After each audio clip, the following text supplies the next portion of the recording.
بسم اللہ الرحمن الرحیم۔ ڈیئر اسٹوڈنٹ، میں آپ کا ٹیچر ڈاکٹر حافظ نثار احمد۔ لیکچر 1 میں ہم نے سورۃ الاحزاب کا خلاصہ آپ کے سامنے رکھا تھا کہ اس میں کون کون سی چیزیں بیان ہوئی۔ آج ہم سورۃ الاحزاب کو باقاعدہ ایک ایک آیت کر کے اس کی اسٹڈی کریں گے، اس کا لفظی ترجمہ کریں گے، بامحاورہ ترجمہ ہوگا، اور اس کے بعد پھر اس کی تفسیر اور تشریح وہ کریں گے۔ تو سب سے پہلے دیکھیے گا جو پہلی آیت ہے، یا ایھا النبی اتق اللہ ولا تطع الکافرین والمنافقین ان اللہ کان علیما حکیما۔ لفظی ترجمہ پہلا کریں گے، یا ایھا النبی، اے نبی صلی اللہ علیہ وسلم۔ یا ندا کا ہے، خطاب کے لیے آتا ہے، تو یہاں سے آپ صلی اللہ علیہ وسلم مراد ہیں۔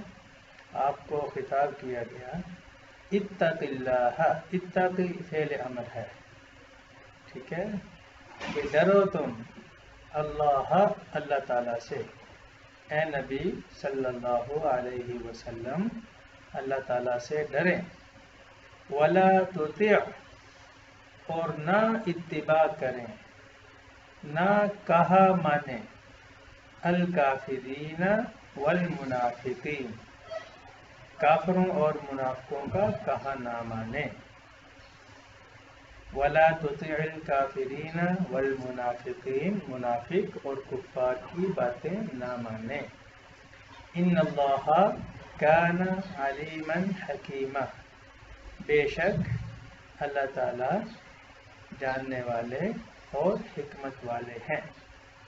یہ لفظی ترجمہ ہو گیا۔ اس کا با محاورہ ترجمہ یہ ہے، یا ایھا النبی اتق اللہ ولا تطع الکافرین والمنافقین ان اللہ کان علیما حکیما۔ اے نبی صلی اللہ علیہ وسلم اللہ تعالیٰ سے ڈرتے رہیں، کفار اور منافقین کا کہا نہ مانیں، بے شک اللہ تعالیٰ ہر بات کو جاننے والا ہے اور حکمت والا ہے۔ تطع الکافرین، لا تطع الکافرین والمنافقین، کہ کفار بیسیکلی آپ صلی اللہ علیہ وسلم سے سودا بازی کرتے تھے کہ آپ ایسا کر لیں تو ہم ایسا کر لیں گے، آپ ہمارے کچھ بتوں کی پوجا کر لیں تو ہم آپ کے خدا کو مان لیں گے۔ تو اس سے منع کیا گیا، ان کی جتنی بھی ایڈوائس ہیں ان کو ریفیوز کر دیا گیا، اور بتایا گیا کہ کفار اور منافقین کا کہا نہیں ماننا، اور یاد رکھیں کہ جو باتیں ہوں گی، جو کام ہوں گے، جیسے ہوں گے، اللہ تعالیٰ ان سب کو جاننے والا ہے، اور وہ حکیم ہے، حکمت والا ہے۔ دوسری آیت میں پہلے تو یہ بتا دیا کہ آپ نے یہ کام نہیں کرنے۔ مثلا سب سے پہلے یہ کہا گیا کہ آپ نے کیا کرنا ہے، تقوی اختیار کرنا ہے، اللہ تعالیٰ سے ڈرنا ہے۔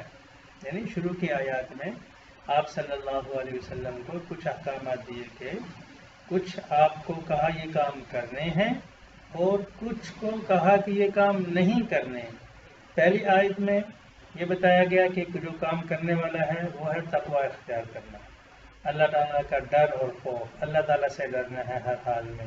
اور جو نہیں کرنا وہ ہے کہ کفار اور منافقین کا کہا نہیں ماننا، ان کی کسی بھی ایڈوائس پہ عمل نہیں کرنا۔ نمبر 2، واتبع ما یوحی الیک من ربک ان اللہ کان بما تعملون خبیرا۔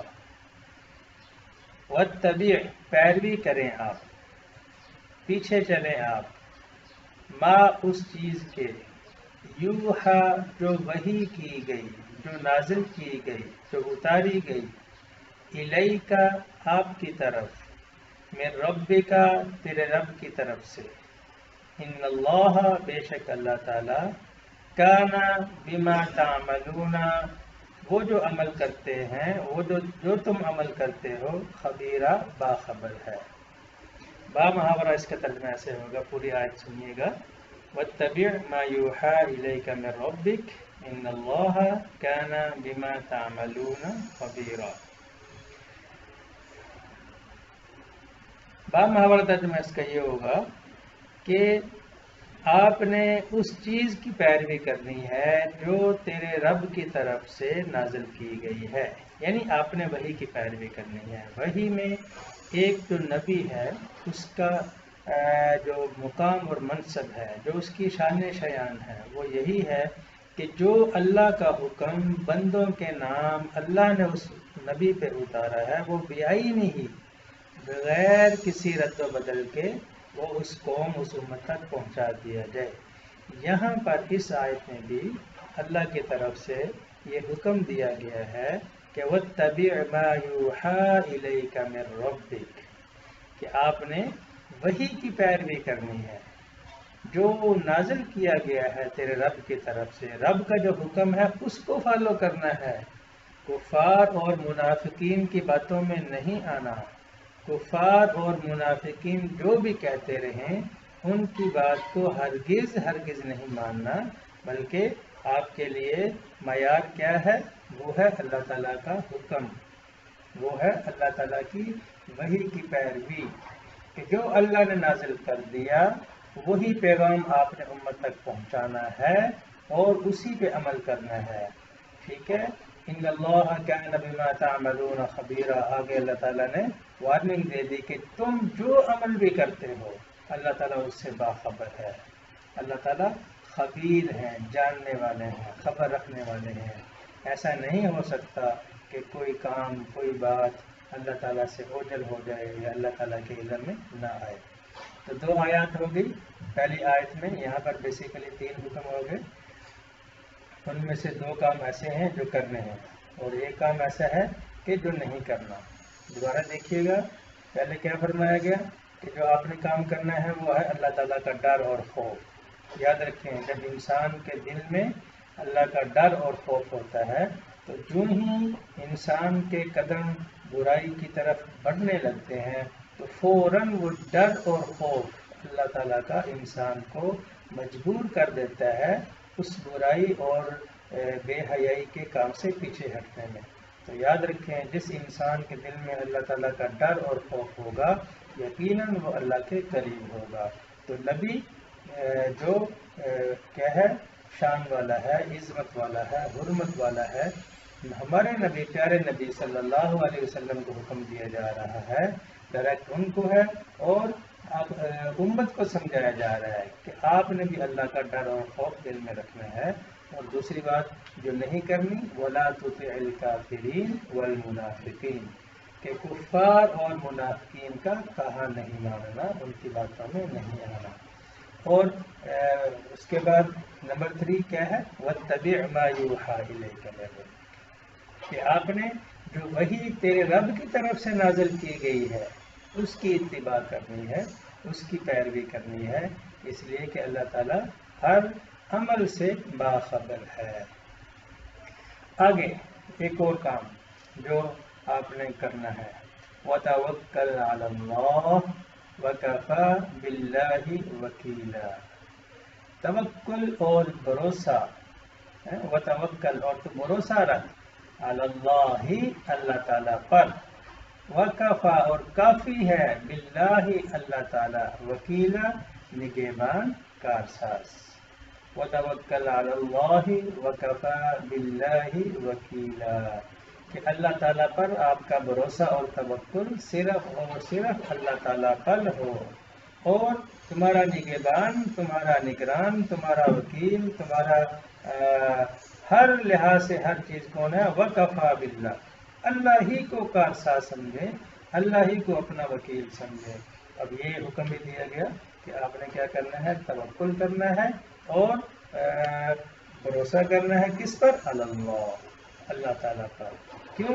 اس لیے کہ کارساز، کام کو بنانے والا، اور وکیل، نگہبان، وہ جس کا اللہ بن جائے اس کو وہ کافی ہوتا ہے اور کہیں جانے کی ضرورت نہیں پڑتی۔ تو تیسرا حکم یہ دیا گیا۔ تو اگر ہم خلاصہ نکالیں ان 3 آیات کا، سب سے پہلے جو کام کرنے کا حکم دیا گیا وہ ہے اللہ تعالیٰ کا ڈر اور خوف، کہ آپ نے اتق اللہ، اللہ تعالیٰ سے ڈرنا ہے۔ اس کے بعد وحی کی پیروی کرنی ہے، اور نمبر 3 ہے اللہ تعالیٰ پر بھروسہ اور توکل کرنا ہے۔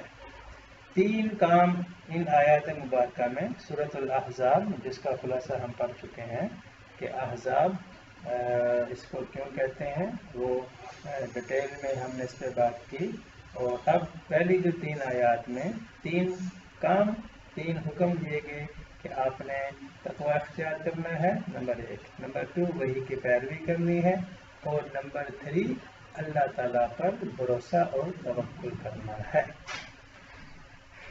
اس کے بعد جو کام نہیں کرنے آپ نے، تو جو آپ نے کیا کرنا ہے، وَلَا تُطِعِ الْكَافِرِينَ وَالْمُنَافِقِينَ، کفار اور منافقین کا کہا نہیں ماننا۔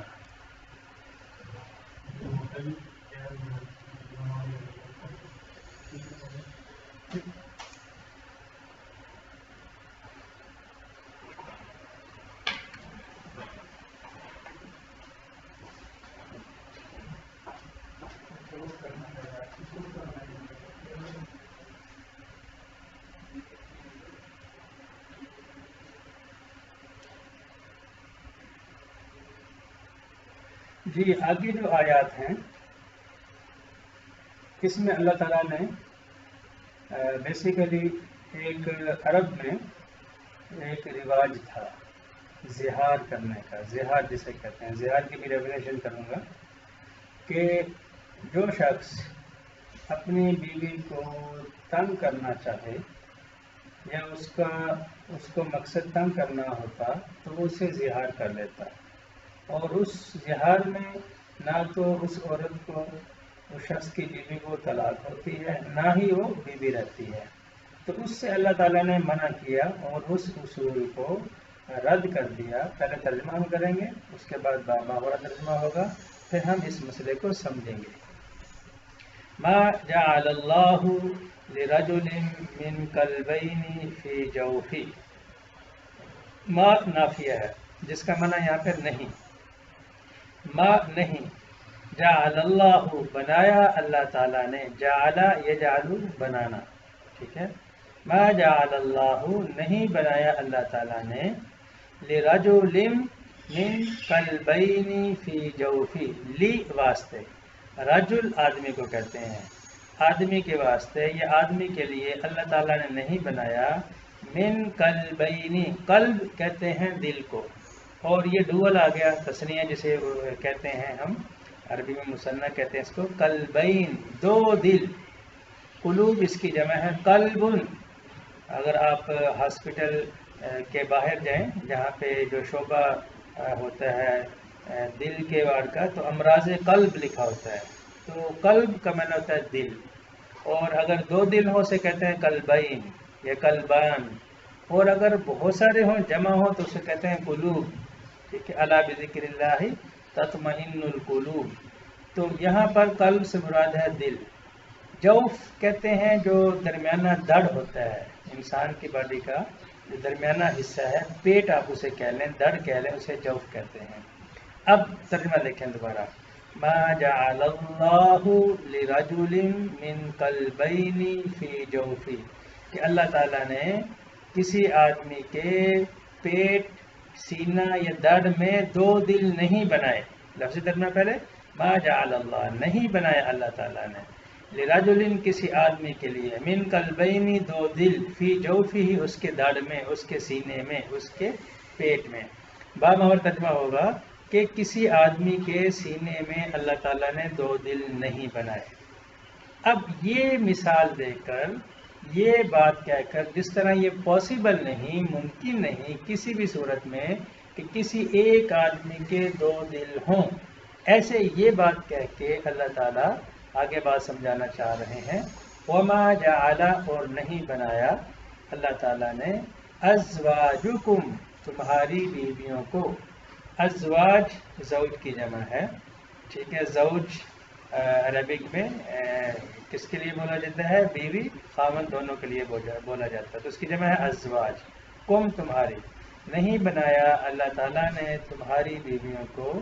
کون سی بیویاں؟ اللہ، وہ بیویاں تظاہرون، جن سے تم زہار کرتے ہو.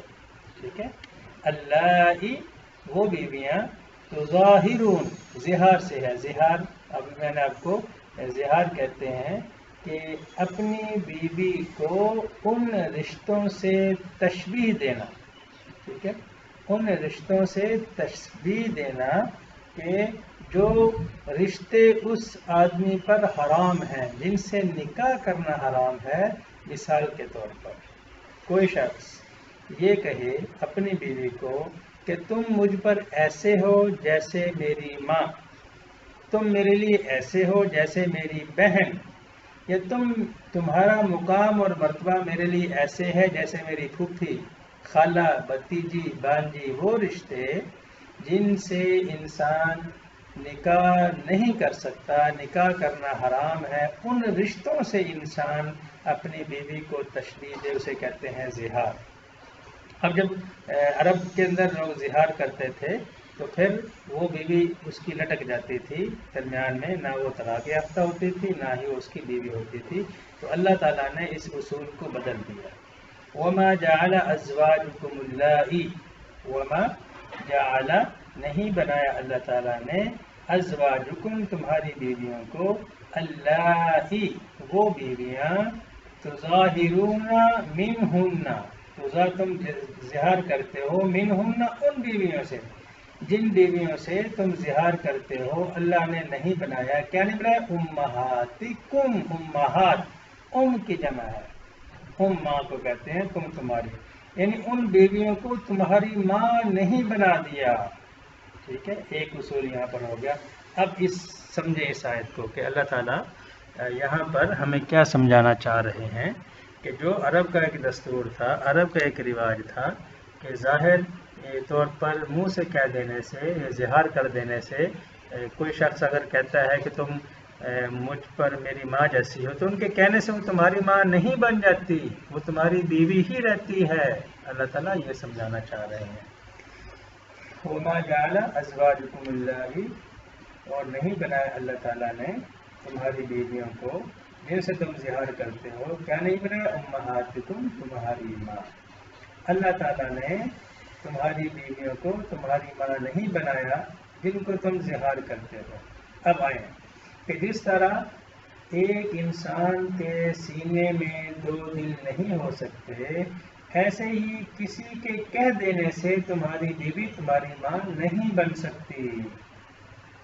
اب اگر آپ کو یہ چیز سمجھ میں آ گئی کہ اللہ نے پہلے تمہید باندھی، اللہ تعالیٰ انسان کو سمجھانا چاہ رہے ہیں کہ انسان کے سینے میں جس طرح پاسبل نہیں ہے، ممکن نہیں ہے دو دل ہونا، ایسے ہی تمہاری زہار کر لینے سے تمہاری بیویاں تمہاری ماں نہیں بن سکتی. ایک اصول ہو گیا. دوسرا اصول، وما جعل ادعیاءکم، اور نہیں بنایا اللہ تعالیٰ نے ادعیاءکم تمہارے منہ بولے بیٹوں کو. ادعیاء اڈاپٹڈ، لے پالک، منہ بولے بیٹے. ٹھیک ہے، متبنہ، ادعیاء کا معنی کیا ہے؟ متبنہ، لے پالک، اڈاپٹڈ سن. کہ انسان جس کو گود میں لے لیتا ہے، اس کا حقیقی بیٹا نہیں، لیکن اس نے وہ ہے کسی اور کی اولاد لیکن اپنا بیٹا بنا لیا. یاد رکھیں، اب یہ بیٹا کسی بھی صورت میں حقیقی بیٹوں کی جگہ نہیں لے سکتا. پہلا ترجمہ دیکھیے پھر اس مسئلے پر آتے ہیں. وَمَا جَعَلَ أَدْعِيَاءَكُمْ أَبْنَاءَكُمْ، اور نہیں بنایا اللہ تعالیٰ نے تمہارے منہ بولے بیٹوں کو ابناءکم تمہارا حقیقی بیٹا. ذالکم قولکم، یہ جو تمہاری باتیں ہیں نا، کہ افواہکم تمہارے منہ کی باتیں ہیں. افواہن، فوہن کی جمع، فو کہتے ہیں منہ کو. یہ تمہاری صرف منہ کی باتیں ہیں. تمہارے کہہ دینے سے، بات کر دینے سے وہ تمہارا حقیقی بیٹا نہیں بن سکتا. دیکھیں عرب میں آگے ترجمہ پہلے پورا کر لیتے ہیں. واللہ یقول الحق، اور اللہ تعالیٰ سچی بات کہتے ہیں، حق بات کہتے ہیں.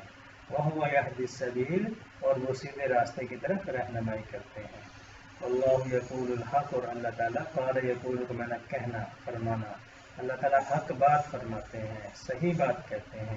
وہ اور وہ اللہ تعالیٰ، یہ کیا ہے؟ پروناؤن ہے ہوا، ٹھیک ہے، مفرد کے لیے آتا ہے جیسے ہوا ہما ہم، ہوا وہ اللہ تعالیٰ، یہدی ہدایت دیتا ہے، یہ فعل مضارع ہے، ٹھیک ہے، ہدایت دیتا ہے، رہنمائی کرتا ہے، السبیل سیدھے راستے کی کہ اللہ تعالیٰ حق بات کہتا ہے اور سیدھے راستے کی طرف وہ کیا ہے؟ رہنمائی کرتا ہے.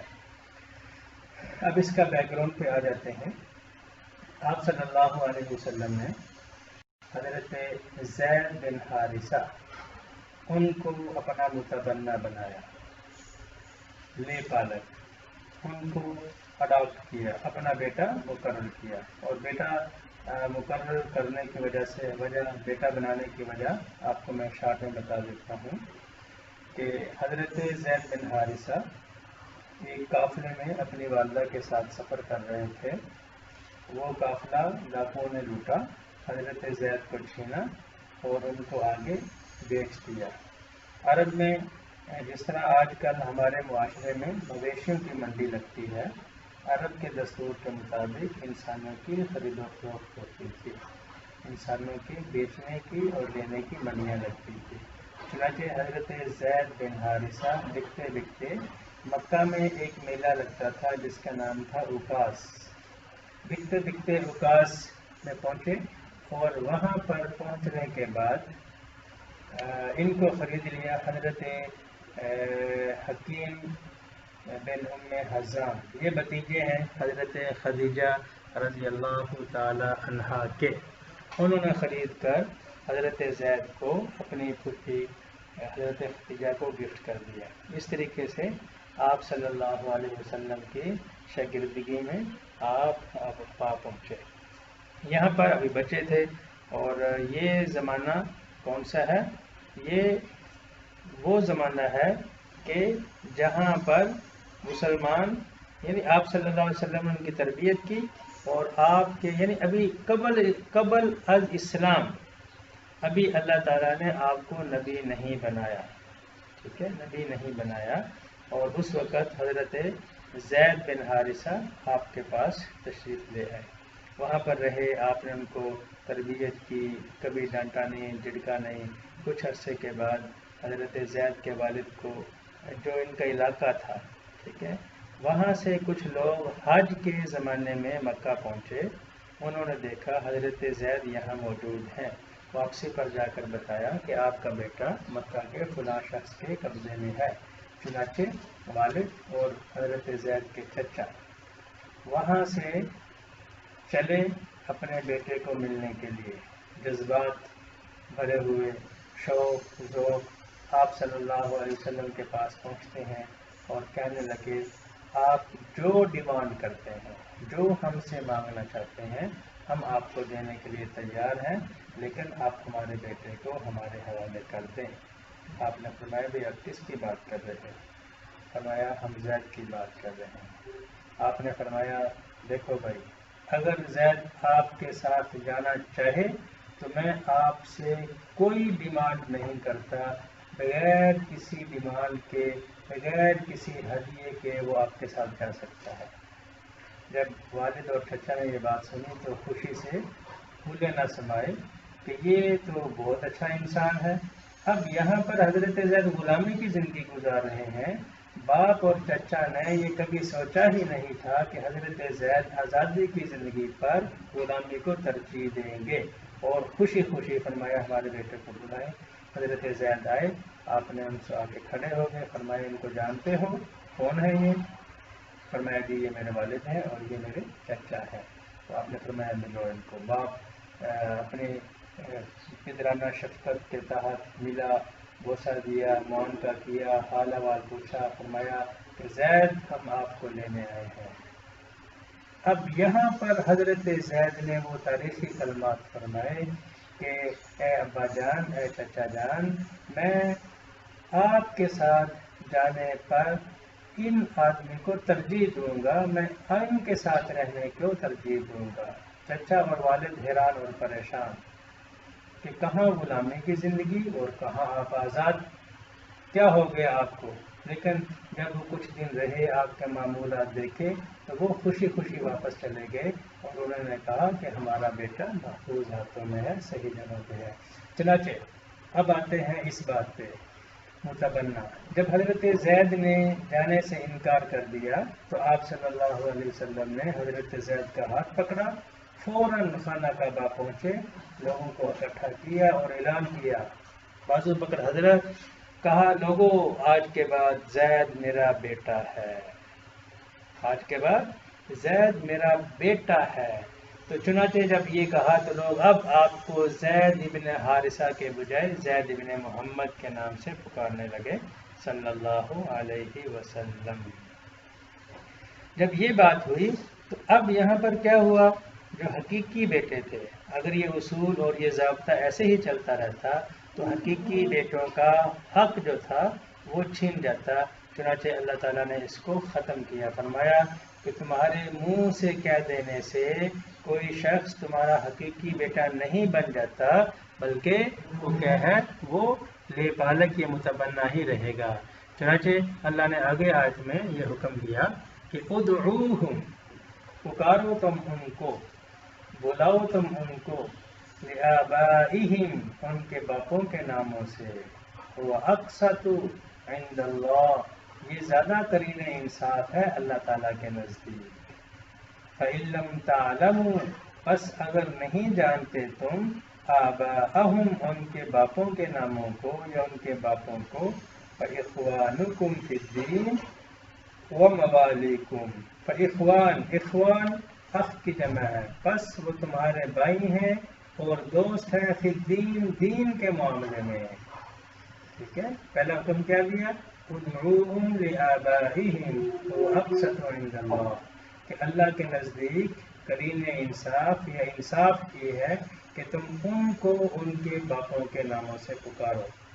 خدا نخواستہ فإن لم تعلموا آباءہم، اگر تمہیں کسی وجہ سے ان کے باپوں کے نام معلوم نہیں، ان کے باپ کا علم نہیں، فإخوانکم فی الدین وموالیکم، پس وہ دین میں تمہارے بھائی ہیں، وہ موالیکم، اور تمہارے دوست ہیں۔ آگے یہاں جب حکم آنے کے بعد ولیس علیکم جناح، اور نہیں ہے تم پر کوئی حرج، کوئی تنگی، کوئی گناہ، فیما اخطأتم، اس چیز میں جو تم پہلے خطا کر چکے، آج کے حکم کے آنے سے پہلے جو خطا ہو چکی، تم متبنہ بنا چکے، تم لے پالت بنا چکے، تم ان کو زید ابن محمد، زید ابن حارثہ کی بجائے زید ابن محمد پکار چکے، یا کوئی اور بھی، لیکن کوئی بات نہیں، لیس علیکم جناح، کوئی حرج نہیں، کوئی گناہ نہیں، ولیکن ما تعمدت قلوبکم، لیکن اگر کوئی تم میں سے، یہ تمہارا دل اب ارادہ کرے گا اس بات کا، حکم کے آ جانے کے بعد پھر بھی تم اس بات پر ڈٹے رہو گے یا اسی طریقے سے لوگوں کو لے پالک بناتے رہو گے اور ان کو حقیقی بیٹوں کی جگہ پہ رکھو گے، تو پھر اللہ تعالیٰ پوچھے گا۔ ہاں، جو پہلے ہوا، وَكَانَ اللَّهُ غَفُورًا رَحِيمًا، اللہ تعالیٰ بخشنے والا ہے اور رحم کرنے والا ہے۔